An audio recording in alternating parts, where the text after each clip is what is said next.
ces 6 joueurs susceptibles d'être bien sûr la cible du sélectionneur national dans le prochain jour. Alors, on va premièrement parler de ces jeunes. Hein. D'ailleurs, d'après les informations, Stéphane Founi a dit oui au Léopard. Mais seulement, il y a un problème, je vous explique un peu.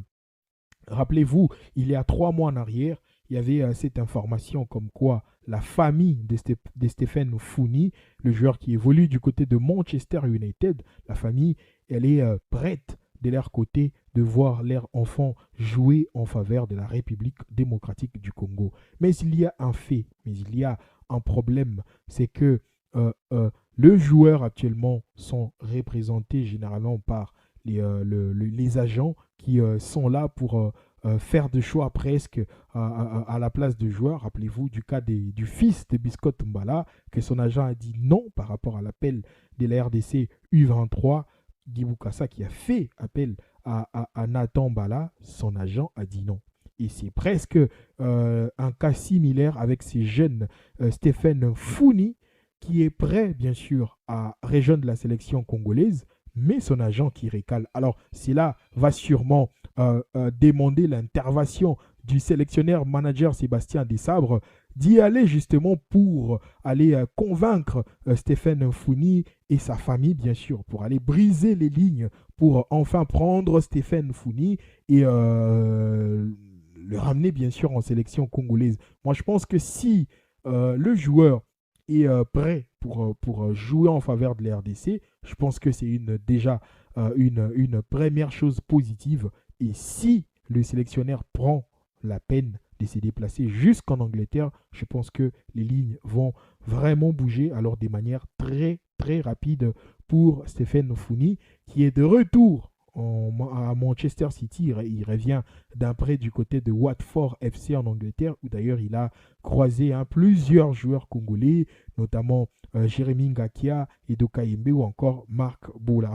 En tout cas, pour Stéphane Founi, on croise les doigts pour que le sélectionneur national le croise cette fois-ci, peut-être dans Emirates Stadium de Manchester City, et voir qu'est-ce que le joueur pense de la sélection nationale de la RDC. Alors, le deuxième joueur, il s'agit bien de Jérémy Monga. Également, lui, il évolue du côté de Manchester United. Il vient de signer en Manchester United cette saison. Voilà, il est jeune, il a moins de 20 ans, je pense qu'il a 18 ans, 19 ans. Voilà, il est actuellement dans une très belle forme. Il vient de Leicester City, en provenance de Leicester City. Alors, ça sera sa première saison, mais attention, il peut jouer en faveur de l'Angleterre.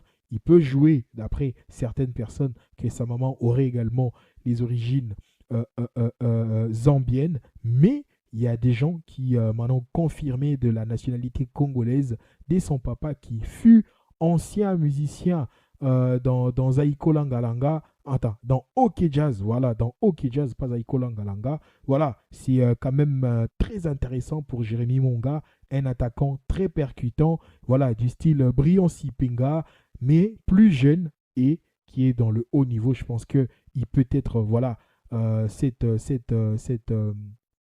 ces joueurs plus-value au sein de la sélection congolaise, mais c'est juste une question d'aller chercher et voilà, de faire bouger les lignes. Autant pour Stéphane Founi, autant pour ces jeunes Jérémy Monga. Moi, je pense que la seule solution en termes de recrutement, je pense Gabriel Zakwani et le sélectionneur national Sébastien Desabre, si jamais ils prenaient vraiment en compte cet aspect, ils vont travailler pour aller en Angleterre et convaincre ces jeunes de venir représenter la sélection congolaise. On était au deuxième joueur, donc j'ai parlé de Stéphane Founi, j'ai parlé de Jérémy Monga. Alors cette fois-ci, je vais parler d'un joueur que les choses sont beaucoup plus différentes de ces deux que je viens de citer. Je pense que voilà, les choses ont évolué à 50 voire 60%.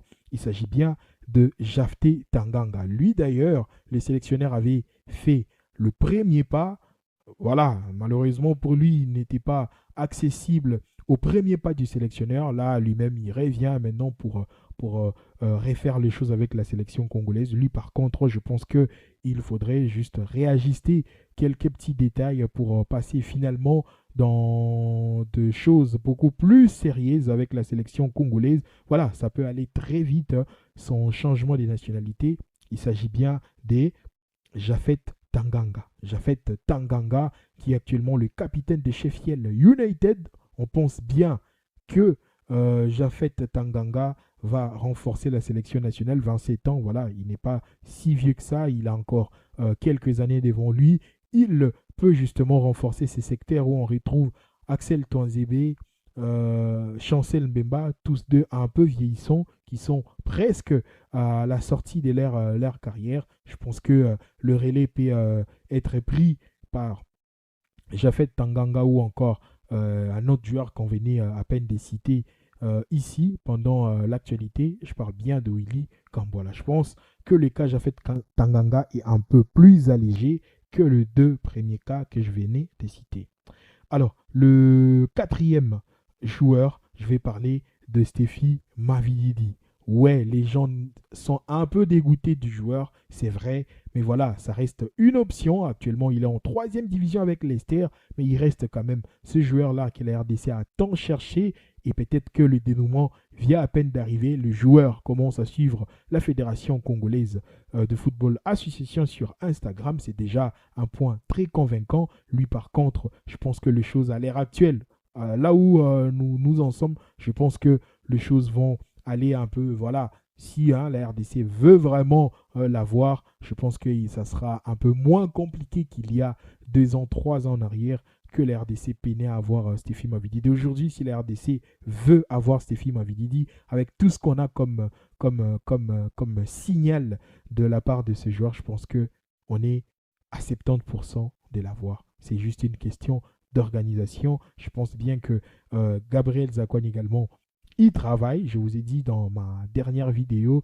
c'est que Zakwani annonçait avant la Coupe du Monde 3 nouveaux joueurs au niveau de l'Angleterre que le journaliste de Sky Sport y déclarait que tu connais, mais je ne peux pas dire leur nom. Alors, tous ces joueurs-là qui sont connus dans le championnat anglais, je pense qu'il parlait notamment aussi de Stephy Mavididi.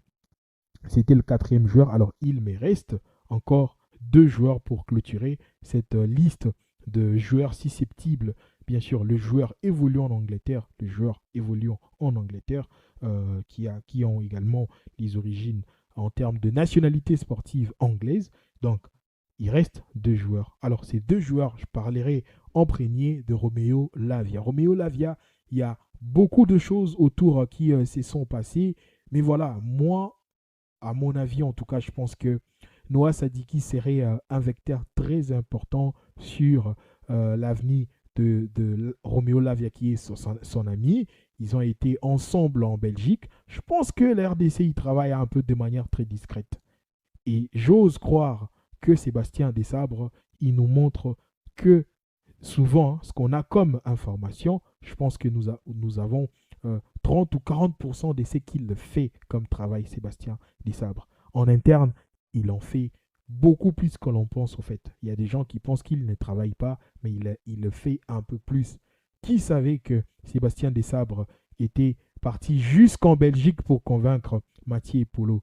Qui aurait cru que Sébastien Desabres aurait pu se déplacer jusqu'en Angleterre pour aller à voir la famille de Aaron Van Bissaka? Donc, c'est sa méthode, le voyage pour aller voir et convaincre. C'est là qu'ils pensent vraiment qu'ils peuvent venir renforcer la sélection congolaise et être des véritables plus-values. Je parlais de Romeo Lavia. En tout cas, pour Romeo Lavia, on va prendre notre mal en patience, mais je crois bien que Sébastien Desabres les cible parce que c'est un top joueur au-delà d'un aspect très important, les blessures en club. Mais c'est un top joueur. La Belgique était déjà sur le joueur. Je ne sais pas s'il faut dire heureusement, parce que la Belgique ne l'a pas récupéré, malheureusement à cause d'une blessure. Voilà, on ne peut pas souhaiter une blessure pour un joueur. Et voilà, on va croiser le doigt, attendre Romeo Lavia, en tout cas le dossier avancer positivement en faveur de l'RDC. Et finalement, un sujet beaucoup plus épineux, il s'agit bien de Dylan Bakwa. Dylan Bakwa, qui lui-même ouvre la porte de l'RDC quand on lui parle de la sélection congolaise, il est ouvert, ses amis l'appellent vers la sélection congolaise. Rappelez-vous du commentaire de Nathanaël Mboukou qui ne cesse de l'appeler à venir jouer en faveur de la RDC.